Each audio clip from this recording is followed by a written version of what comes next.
All right, folks, we're back. I've got my squirrels fairly dry here, good and clean, about ready to go.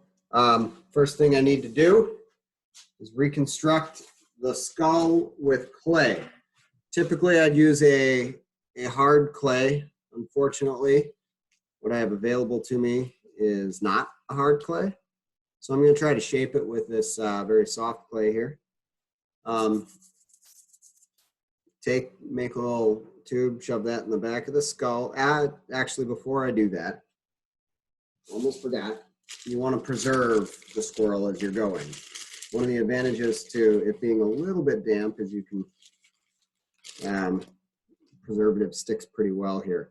You want to get preservative all over the squirrel. In fact, I hope it's not too bright for you.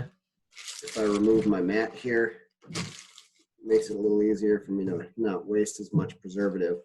I want to use a thin wire or something to poke this around.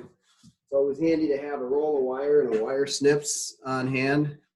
Got a snip here. I use just electric fence wire from Farm and Fleet, 14 gauge. Works pretty well for most of the applications I need. So make myself a little handle I can use here and just push that preservative around. Really get it worked into that skull, around the cheek. I've already removed the tongue from the back of the skull there, and that worked pretty well. The preservative I'm using, typically in class I use borax because it's the least expensive and it works just fine for the types of taxidermy that we do. This is actually a bird and fish preservative for and small mammal from Reinhardt Taxidermy. Well, let's see, it's now Mackenzie, I think is what they are, based out of Janesville, Wisconsin. And that's what I have. If you want to use it on fish or on fish primarily, what you would do is you would dissolve it in some water and do the fish overnight to preserve it. So I get a little bit on the skull, work it into the skin of the neck, excess out of the skull. And with that, sometimes you'll get a little bit more stuff coming out. All right, then I put my clay into the back of the skull. And again, I really wish I had the right clay, but we're at home, and to be honest, this is Play-Doh. It will also stink a little bit because Play-Doh can grow mold, but we'll get it covered with some preservative. It'll probably hold up. But it's not going to harden quite as well. It will have to do, though. I mean, we're making do with what we've got. That's kind of the nature of the beast right now. So laying out this clay for Play-Doh, working it around. Got to recreate the cheeks with it. You can use clay and Play-Doh both. If it's getting too dry, you just dip in a little bit of water.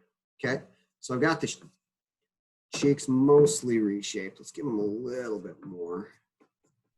Okay, and then I also need to put some in the eye sockets because the eye sockets have to have something to hold the glass eyeballs we put in. Now, when I say glass eyeballs, that's what you can order from a taxidermy supply shop.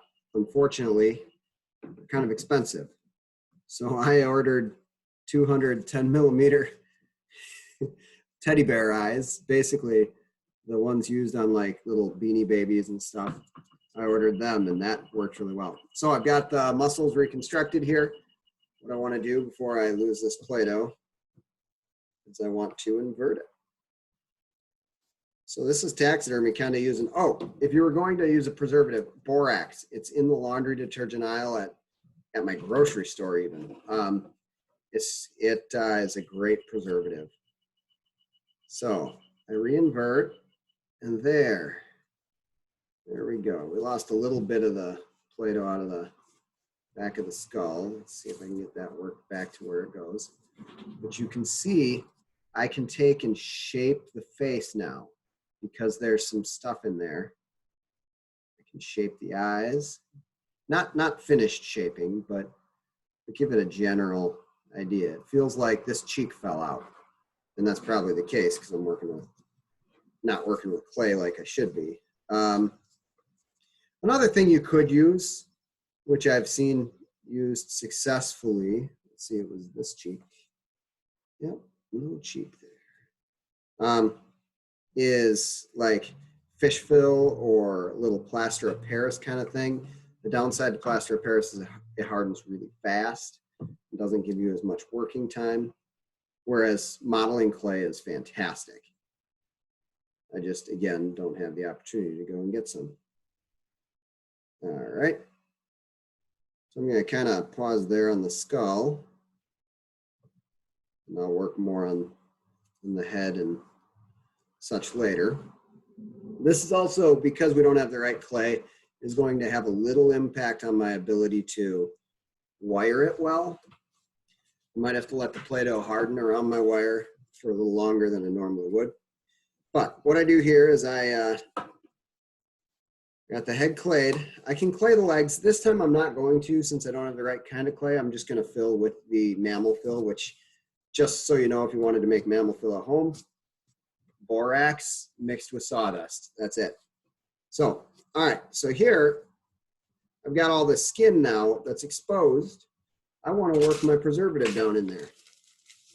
So I'm going to get preservative all over the skin, mainly on the inside, hopefully. It doesn't hurt anything on the outside. You end up brushing it out anyhow. When I'm working it on the skin, I'm going to put preservative down each of the arms. And again, use that wire you've got. Pencil works okay. Pencil works really well to get it into the arms. But in the tail, it's easier to use this wire. So I'm kind of working the preservative around. Go to the back legs. Do the same. Get preservative in there. Get in with your finger too. Here, we can also invert so that we know we got preservative in there. Put a little bit right on there. You don't want to go light on preservative, because the last thing you want is a squirrel that smells like bad. The other thing is, you do the squirrel this way, even with the amount of preservative we do, it's home taxidermy. You're probably going to want to leave your project in the garage for a few days. I would say 2 weeks. We'll get rid of anything. Maybe Febreze it a little bit. Probably won't hurt anything. Oh, now you can see I missed a little bit of my trimming. Didn't do as good a job on that part right there. So I should get that meat off. Is it a big deal? Probably not.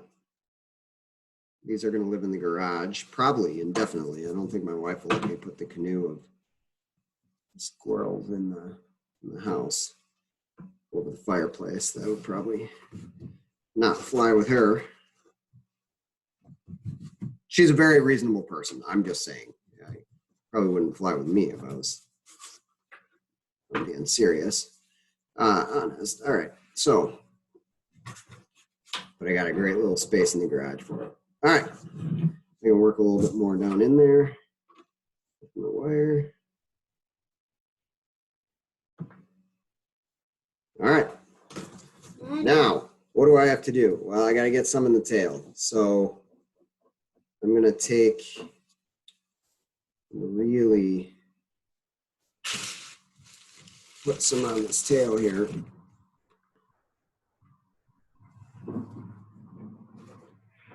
And just work it down.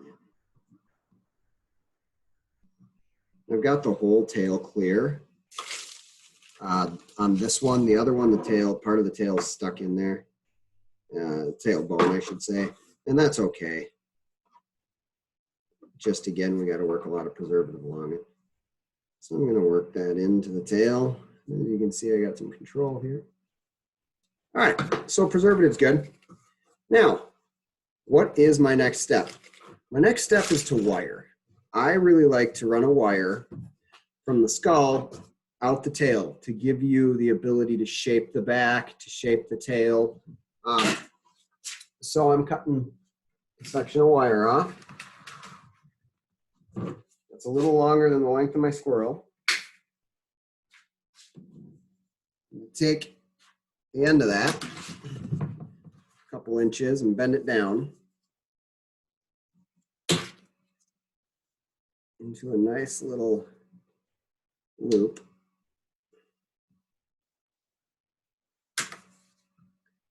So then that's going to slide right into the back of the skull and up against the top of the skull.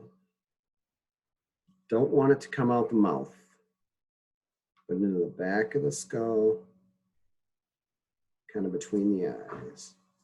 All right. Then this end, I want to come through the tail. So it's easiest if you put it through the tail first, but I don't mind this. So kind of bend it. Why do you guys need Play-Doh?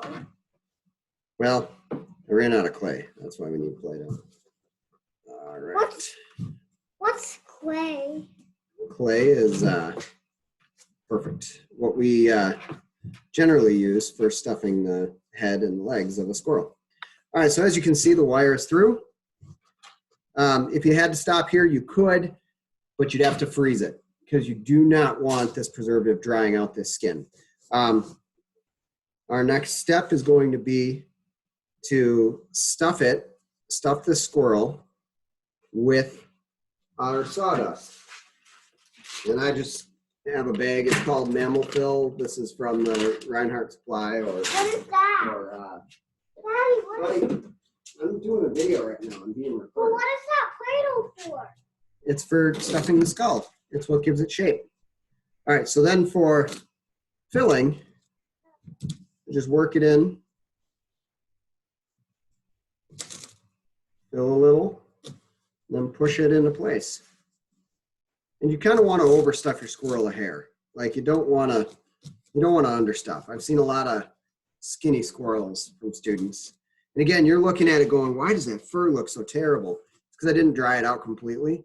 What I'm going to do is after it's stuffed here, we'll get a hair dryer.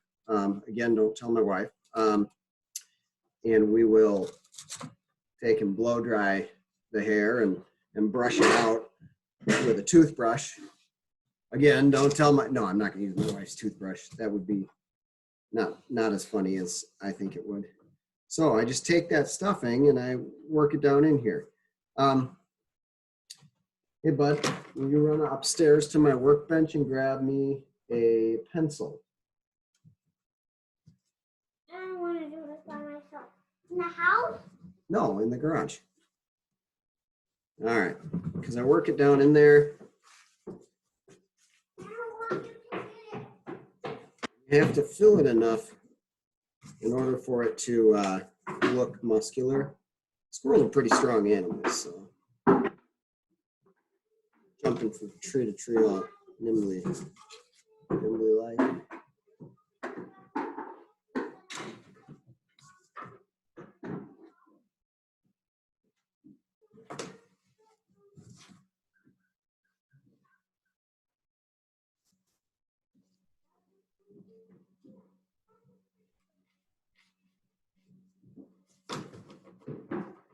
We're getting closer. Now, a lot of times I would clay down in this, right in the leg, because that'll keep that muscle shape better.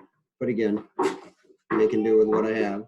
All right, I got a pencil here. The eraser on a pencil, which this one doesn't even have one, is pretty good though at pushing this stuff into the legs. There we go. Much better. You pack it into the legs pretty solid. Then what you're gonna do, or what I'm gonna do, is sew from here down to about here, where I will then stuff the rest and do the back legs, and then sew the rest of the way. And that's it. Then that's it for part two, day two for me. So I'm gonna run out of time here in a bit when I do this. I'm gonna pause this video and we'll resume in a minute.